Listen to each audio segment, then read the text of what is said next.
जब से बिहार में महागठबंधन की सरकार बनी है, बिहार लगातार चर्चा में है। कभी राजनीतिक गठबंधन के कारण, कभी दागी मंत्रियों के कारण, कभी कानून व्यवस्था के कारण। आज फिर बिहार चर्चा में है। चर्चा की वजह है दामाद जी। लालू यादव के दामाद जी आज देश के दूसरे सबसे चर्चित दामाद जी बन गए।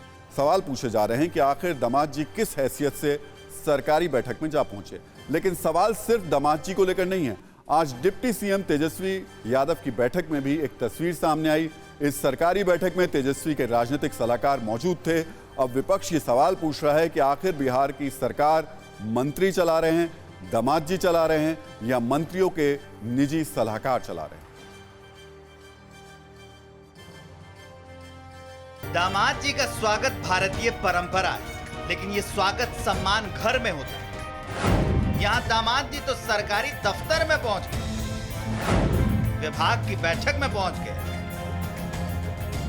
वहां पहुंच गए जहां मंत्री जी अधिकारियों की बैठक ले रहे थे, जहां विभाग से जुड़े अहम फैसले लिए जा रहे थे। दामाद जी का नाम है शैलेश कुमार और जगह है बिहार के प्रदूषण कंट्रोल बोर्ड का दफ्तर। बिहार के नए वन और पर्यावरण मंत्री तेज प्रताप यादव कार्यभार संभालने के बाद एक्शन में है। बिहार का पर्यावरण सुधारने की चिंता में तेज प्रताप यादव प्रदूषण कंट्रोल बोर्ड पहुंचे और अधिकारियों के साथ मीटिंग की। एक मंत्री का विभाग में जाना, बैठक करना सामान्य बात है, लेकिन जैसे ही बैठक की तस्वीर सामने आई, विपक्ष के सवाल भी सामने आ गए। मंत्रालय में तेज प्रताप यादव के साथ बैठक में शैलेश कुमार के शामिल होने पर सवाल उठने लगे। दरअसल शैलेश कुमार लालू प्रसाद यादव की बेटी मीसा भारती के पति हैं। शैलेश पहले इन्फोसिस में काम कर चुके हैं। शैलेश फिलहाल किसी राजनीतिक पद पर नहीं है, यानी बगैर किसी राजनीतिक पद के, बगैर किसी अधिकार के शैलेश कुमार बिहार प्रदूषण कंट्रोल बोर्ड की बैठक में मौजूद थे। इसलिए विपक्ष सवाल उठा रहा है कि आखिर शैलेश कुमार किस हैसियत से एक सरकारी मीटिंग में शामिल हुए। बैठक का संचालन तेज प्रताप नहीं कर रहे थे, बल्कि उनके दामाद, उनके बहनोई श्री शैलेश कुमार उस बैठक का संचालन कर रहे थे।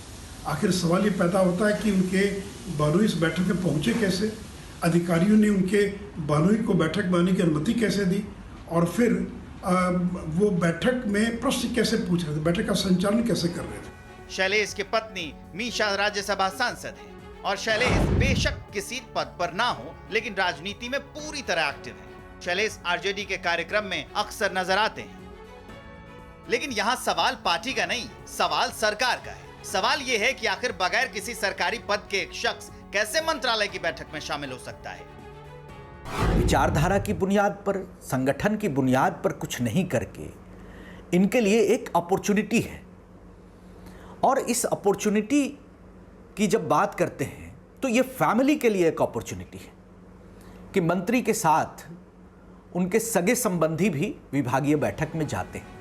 वायरल तस्वीरों और उठते सवालों के बीच अब आरजेडी नेता सफाई के लिए नए तर्क गढ़ रहे हैं। कहा जा रहा है कि शैलेश तो तेज प्रताप से मिलने मंत्रालय गए थे। इस दौरान तेज प्रताप मीटिंग कर रहे थे। उन्होंने बस शैलेश को वहीं बैठने के लिए कह दिया और शैलेश वहीं बैठ गए। आरजेडी नेता सवाल पूछ रहे हैं कि किसी मंत्री के चैम्बर में जाना कोई गुनाह तो नहीं, लेकिन सवाल सरकारी बैठक में शामिल होने का है। सवाल यह है कि आखिर किसी विभाग की अति महत्वपूर्ण बैठक में कोई बाहरी शख्स कैसे शामिल हो सकता है। सवाल यह है कि क्या बिहार की सरकार रिमोट से चल रही है। तो शैलेश कुमार पिछले चंद दिनों में राजनीति में चर्चित दूसरे दामाद हैं। राजनीति में कामयाब कई नेताओं के रिश्तेदार अक्सर चर्चा में रहते हैं। चर्चा की वजह कई बार अच्छी और कई बार विवादित होती है, लेकिन यहाँ हम राजनीति में दामाद जी की बात कर रहे हैं। तो हाल के दिनों में राजनीति में सबसे चर्चित दामाद रहे हैं प्रियंका गांधी के पति रॉबर्ट वाड्रा। जमीन खरीद घोटाले को लेकर पिछले कई सालों से वो चर्चा में रहे हैं। बिहार के पूर्व सीएम जीतन राम मांझी के दामाद देवेंद्र कुमार तब चर्चा में आए जब मांझी ने उन्हें अपना निजी सचिव बनाया था। इसे लेकर मांझी को काफी विरोध झेलना पड़ा था।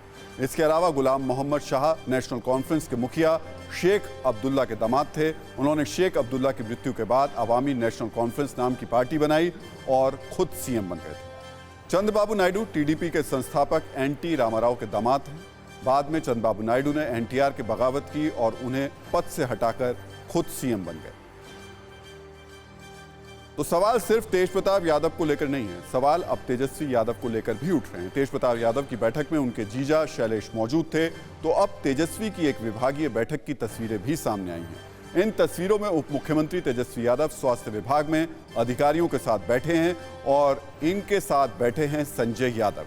यहां हम आपको बताना चाहेंगे कि संजय यादव तेजस्वी के सलाहकार हैं और खुद को आरजेडी का कार्यकर्ता भी बताते हैं। अब इसी को लेकर सवाल उठ रहे हैं कि क्या बिहार की सरकार अब रिमोट से चलेगी, और ये सवाल उठा रहा है विपक्ष, क्योंकि पिछली बार भी जब महागठबंधन की सरकार बनी थी तब भी आरोप लगे थे कि आरजेडी के मंत्रियों का मंत्रालय रिमोट से चलता है। तो तेज प्रताप और तेजस्वी की बैठक और इन सरकारी बैठकों में बाहरी लोगों की मौजूदगी को लेकर सवाल उठ रहे हैं। इसी बीच आपको तेजस्वी और संजय यादव की तस्वीरों के बारे में एक दिलचस्प जानकारी भी दे देते हैं। तेजस्वी की मीटिंग में संजय यादव की मौजूदगी वाला फोटो खुद तेज प्रताप यादव ने जारी करवाया। तेज प्रताप यादव ने अपनी बैठक में शैलेश कुमार की मौजूदगी को लेकर उठ रहे सवालों के जवाब में तेजस्वी की मीटिंग में संजय यादव की मौजूदगी की तस्वीरें जारी करवाईं। इन तस्वीरों के जरिए तेज प्रताप ये साबित करना चाहते थे कि उन्होंने कोई गलती नहीं की। हालांकि तेज प्रताप की इस सोच ने विपक्ष को सवाल उठाने का मौका दे दिया। विपक्ष सवाल पूछ रहा है कि आरजेडी नेता अपने नेताओं का बचाव कर रहे हैं, और सवाल ये भी उठ रहा है कि ये वाकई बचाव कर रहे हैं या फिर उन्हें फंसा रहे हैं। जो सुशील मोदी हैं वो पूरी तरह से हाशिए की राजनीति पर चले गए हैं। अपने आप को राजनीति में बचाए रखने के लिए वो नित्य नए नए प्रयोग कर रहे हैं। अब तक किसी मंत्री के साथ परिवार और इष्ट मित्र का होना ये कोई गुनाह नहीं है। जब वो मंत्री बने हैं तो अपने इष्ट मित्र के साथ वहाँ पर गए थे, वहाँ पर जाना और वहाँ पर बैठना